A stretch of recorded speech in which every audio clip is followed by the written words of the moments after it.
آپ کے چہروں پر میں نے خوشیاں نہیں دیکھی، اور سچی بات یہ ہے کہ آج میں لاہور سے روانہ ہوا ہوں، یہاں تک پہنچتے پہنچتے جتنے ٹیلی فون آئے ہیں سب میں یہی خبریں ہیں کہ ابھی لاہور میں 2 لڑکیاں اغوا ہو گئی تھیں اور 1 مہینہ غائب رہی، اور آج ایک گندا نالے سے ان کی لاش برآمد ہوئی۔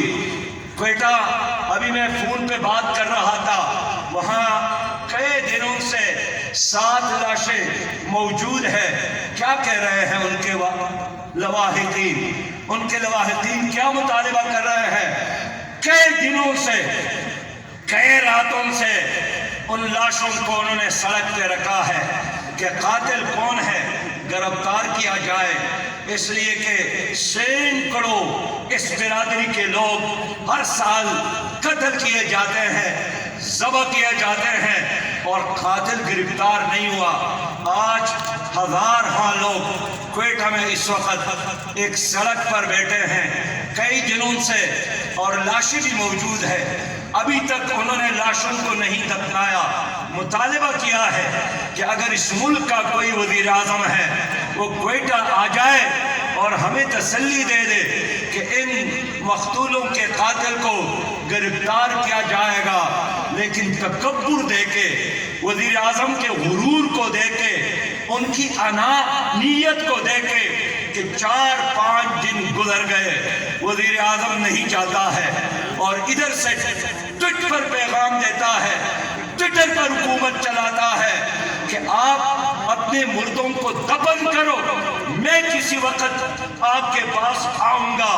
لوگوں کا ڈیمانڈ یہی ہے کہ وزیر اعظم کو آنا چاہیے۔ میرے دوستو، آپ مجھے بتائیں یہ اسلامی معاشرہ ہے؟ آپ مجھے بتائیں یہ مہذب معاشرہ ہے؟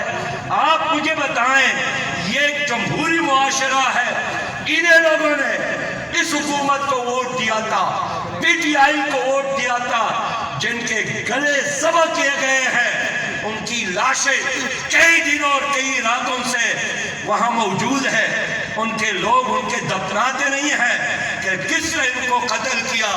تو یہ حکومت یہی تو کہتی تھی، ان کے وزراء کہتے تھے کہ جب کوئی آدمی مر جائے، قتل ہو جائے اور اس کا قاتل گرفتار نہ ہو تو ہم سمجھتے ہیں کہ حکومت وقت اس کا قاتل ہے۔ تو میں آپ سے پوچھنا چاہتا ہوں کہ جو لوگ مرتے ہیں، مارے جاتے ہیں، قتل کیے جاتے ہیں اور ان کا قاتل گرفتار نہیں ہوتا، تو پھر یہ حکومت اس کا قاتل ہے کہ نہیں ہے؟ اس لیے دوستو، ظلم کا نظام ہے، سیاست کی بات نہیں ہے۔ پرسوں وزیر اعظم کے دفتر کے قریب کشمیر ہائی وے پر اسلام آباد میں اسامہ کو شہید کیا گیا، 22 گولیاں ماری گئی اور 21 گولیاں ان کے جسم پر لگے ہیں۔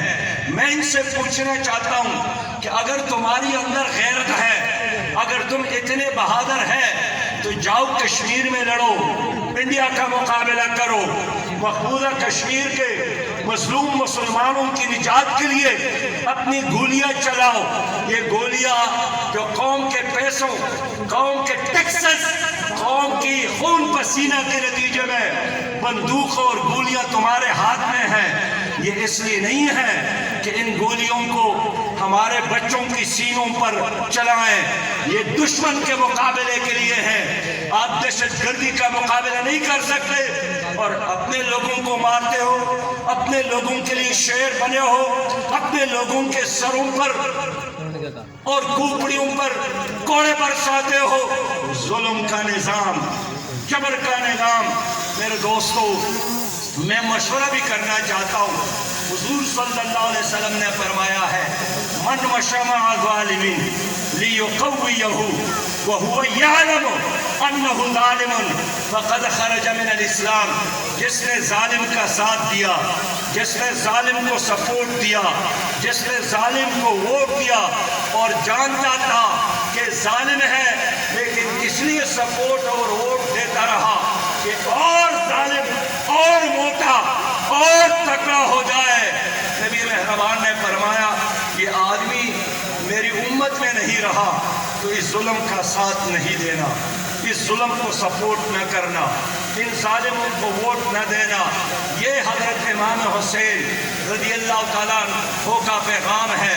وہ اس لیے کربلا آئے تھے، وہ اس لیے یزید کے مقابلے میں کھڑے تھے، اس لیے اس نے یزید کو چیلنج کیا تھا کہ وہ ظالم تھا، اور آخری معرکے میں جب یزیدی افواج کی قیادت شمر کے ہاتھ میں تھی اور امام حسین بھی اپنے 72 کے قافلے کی قیادت کرتے تھے، شمر آگے بڑھے اور امام حسین رضی اللہ تعالیٰ عنہ نے ان سے پوچھا کہ شمر، میرا سر لے کر آپ کو کیا ملے گا؟ شمر نے جواب دیا کہ آپ کا سر لے کر مجھے زیاد کی طرف سے انعام ملے گا۔ امام حسین مسکرائے اور فرمایا کہ شمر، میرا سر لے کر تم انعام لو گے اور میں سر لے کر دے کر انعام لوں گا، لیکن تمہارا انعام بندے کی طرف سے عارضی ہے اور میرا انعام خالق کی طرف سے لاپانی ہے۔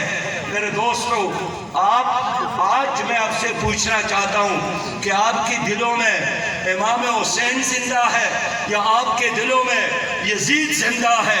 کون زندہ ہے؟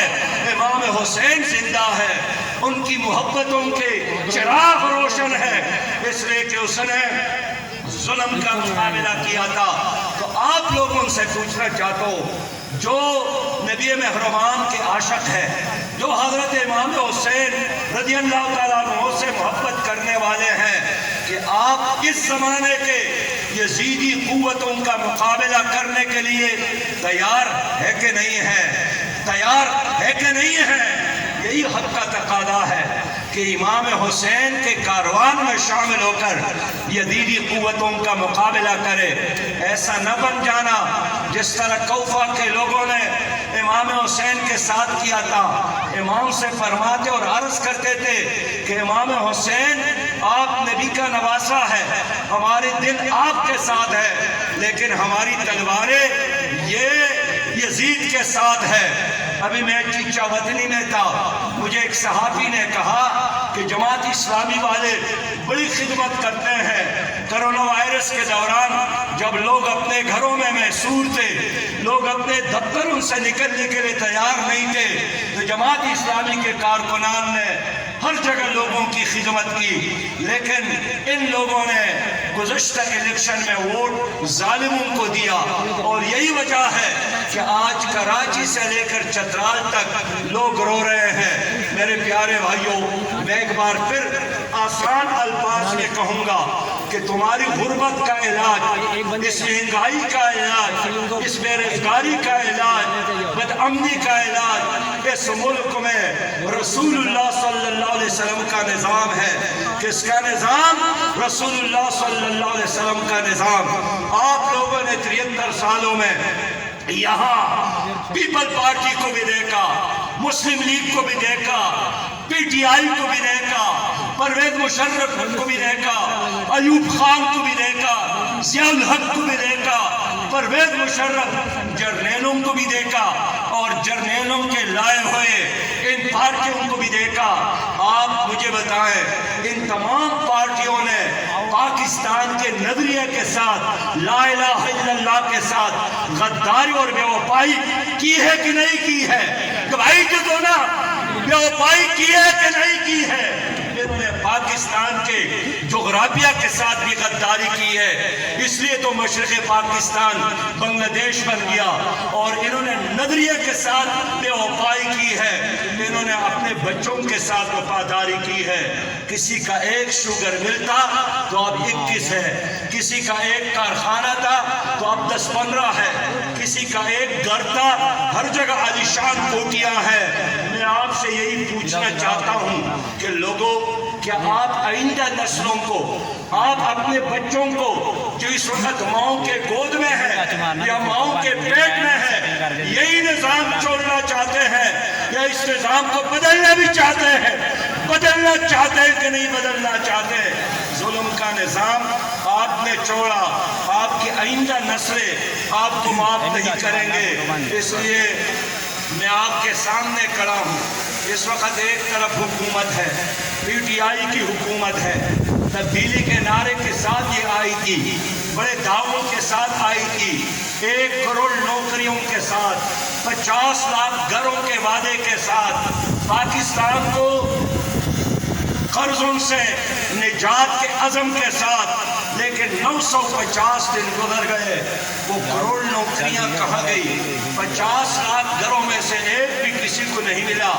قرضوں میں اضافہ اتنا ہوا کہ پاکستان کی تاریخ میں گزشتہ 6 مہینوں میں اس حکومت نے جتنا قرضہ لیا ہے کسی حکومت نے نہیں لیا۔ اور آپ کو معلوم ہونا چاہیے کہ اس حکومت نے آپ کو ایک بار پھر IMF اور ورلڈ بینک کا غلام بنایا، ایسٹ انڈیا کمپنی کا غلام بنایا۔ میرے دوستو، لوگ مجھ سے پوچھتے ہیں کہ آپ PTI کے ساتھ بھی نہیں ہیں، آپ PDM کے ساتھ بھی نہیں ہیں۔ میں یہی جواب دیتا ہوں کہ PDM میں پیپل پارٹی ہے، اس کو ہم نے دیکھا ہے، بار بار دیکھا ہے، اس کے جبر کو دیکھا ہے، اس کے تکبر کو دیکھا ہے، ان کے پالیسیوں کو دیکھا ہے۔ PDM میں مسلم لیگ ہے، ہم نے ان کو بھی دیکھا ہے، ان کے پالیسیوں میں دیکھا ہے۔ کیا فرق ہے پیپل پارٹی، مسلم لیگ اور PTI میں؟ آپ کو یاد ہے کہ مسلم لیگ کی حکومت میں ممتاز قادری کو پھانسی دیتی، ممتاز قادری عاشق رسول تھا، ممتاز قادری اللہ کا ولی تھا، لیکن جناب نواز شریف صاحب نے رات کے اندھیروں میں ممتاز قادری کو پھانسی دی تاکہ کسی کو بھی پتہ بھی نہ چلے۔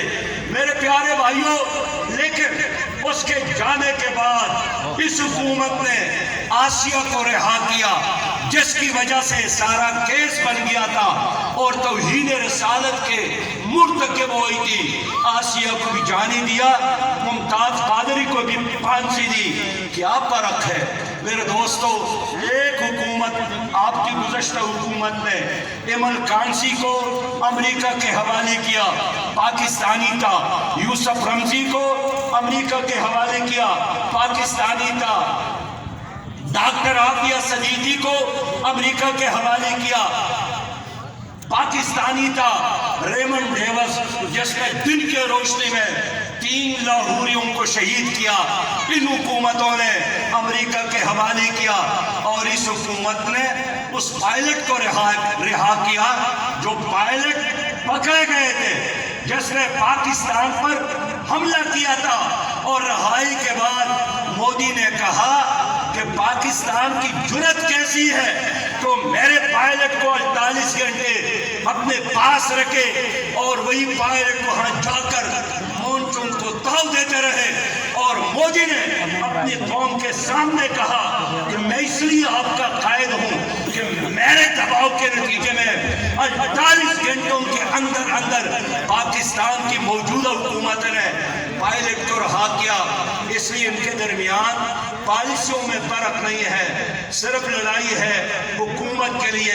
میرے دوستو، اس لیے جماعت اسلامی ان دونوں کے ساتھ نہیں ہے، اور میں نے اپنے ساتھیوں کے ساتھ مشورے کے بعد، میں نے کئی استخارے کے بعد یہ راستہ اختیار کیا ہے کہ میں نہ مغرب کی طرف دیکھوں گا نہ مشرق کی طرف دیکھوں گا، میں مدینہ منورہ رسول اللہ صلی اللہ علیہ وسلم کی طرف دیکھوں گا، انہیں کی راستے پر چلوں گا۔ ہم میدان میں کھڑے ہیں ایک اسلامی نظام کے ایجنڈے کے ساتھ، ہم میدان میں کھڑے ہیں اپنے پاک دامنی کے ساتھ، ہم میدان میں کھڑے ہیں خدمت کے ایک عظیم تاریخ کے ساتھ۔ میرے بھائیوں، میں بھی منسٹر رہا ہوں، اور ایک بار نہیں 2 بار منسٹر رہا ہوں۔ میں فائنانس منسٹر، جنگلات کا minister, senior minister, planning and development کا منسٹر تو میں بھی رہا ہوں، لیکن الحمدللہ میں اور میرے جتنے سینیٹر رہے ہیں، قومی اسمبلی کے ممبر رہے ہیں، صوبائی اسمبلی کے ممبر رہے ہیں، وزارتوں میں رہے ہیں، کراچی جیسے بڑے شہر کے میئر رہے ہیں، ہمارے دامن پر کرپشن کا کوئی دبا نہیں ہے۔ اللہ کا شکر ادا کرتا ہوں، تکبر کے ساتھ نہیں کہتا ہوں، لیکن سپریم کورٹ کے جج نے یہی کہا کہ اگر 62-63 پر عمل ہو جائے یہ جماعت اسلامی والے بچ جائیں گے، باقی سب لوگ جیل میں جائیں گے۔ میں آپ سے چاہتا ہوں یہی ہوں، آپ مجھے جواب دے دیں کہ اگر آپ لوگ پاکستان کو کرپشن فری پاکستان چاہتے ہیں، اگر آپ لوگ پاکستان کو خوشحال دیکھنا چاہتے ہیں، اگر آپ لوگ اپنے آئندہ نسلوں کو ایک ایسا نظام، ایک ایسی سوسائٹی، ایک ایسا حکومت دینا چاہتے ہیں جس میں کسی غریب کا خون نہ بہے، جس میں کوئی مظلوم کی چیخ اور پکار آسمان تک نہ پہنچے، جس میں کوئی بھوکا نہ سوئے، جس میں کوئی غریب علاج سے محروم نہ رہے، جس میں کوئی بچہ تعلیم سے محروم نہ رہے، تو ایک ہی راستہ ہے اور وہ راستہ لا الہ الا اللہ محمد رسول اللہ کے نظام کا راستہ ہے۔ تو میرے کے سوال کے لوگوں، میرے پیارے بھائیوں، میں نے اتنی باتیں کی، اب ایک جواب تو آپ بھی دے دیں۔ اگر میری یہ بات آپ کے لوگوں کو اپیل کرتی ہے اور آپ سمجھتے ہیں کہ ہم نے بہت سارے تجربات کیے ہیں، اب اس ملک میں ایک تجربے کی ضرورت ہے اور وہ پاکستان میں خلافت راشدہ کا نظام ہے، وہ پاکستان میں نظام مصطفیٰ کا نظام ہے۔ اگر آپ کی ضمیر اس پر گواہی دے رہی ہے، میرے ساتھ وعدہ کرے کہ جتنی زندگی آپ کے ساتھ باقی ہے، بقیہ زندگی اس پاکستان میں اسلامی نظام کے لیے گزارے۔ آپ میں سے جو لوگ مرضی کے ساتھ وعدہ کرتے ہیں، اپنے کرسیوں پر کھڑے ہو کر اللہ کو گواہ بنا کر اقرار کرے، ہاتھ اٹھا کر کہ میرے رب، میں نے جو کچھ کیا ہے مجھے معاف فرما، اللہ میرے گناہوں کو معاف فرما، میرے غلطیوں کو معاف فرما، اور میرا رب میری بقیہ زندگی اس ملک میں اسلامی نظام کے لیے، کون سے نظام کے لیے؟ کون سے نظام کے لیے؟ میری بقیہ زندگی اس ملک میں اسلامی نظام کے لیے۔ ہاتھ اٹھانا بابا، آپ نے بھی پیغمبر علیہ السلام کی خدمت میں حاضر ہونا ہے۔ آپ کی بقیہ زندگی اس ملک میں اسلامی نظام کے لیے، کون سے نظام کے لیے؟ آپ کا ووٹ بھی اسلامی نظام کے لیے، آپ کا سپورٹ بھی اسلامی نظام کے لیے، آپ کا جینا بھی اسلامی نظام کے لیے، آپ کی دوستی بھی اسلامی نظام کے لیے، آپ کی دشمنی بھی اسلامی نظام کے لیے، آپ کا نعرہ بھی اسلامی نظام کے لیے، آپ کا قدر بھی اسلامی نظام کے لیے، آپ کا نظر بھی اسلامی نظام کے لیے۔ یا اللہ، مشتاق احمد خان حاجی مشتاق صاحب کو جنت الفردوس عطا فرما، اللہ ان کے گناہوں کو معاف فرما، اللہ ان کے غلطیوں کو معاف فرما، اللہ ان کے لیے قبر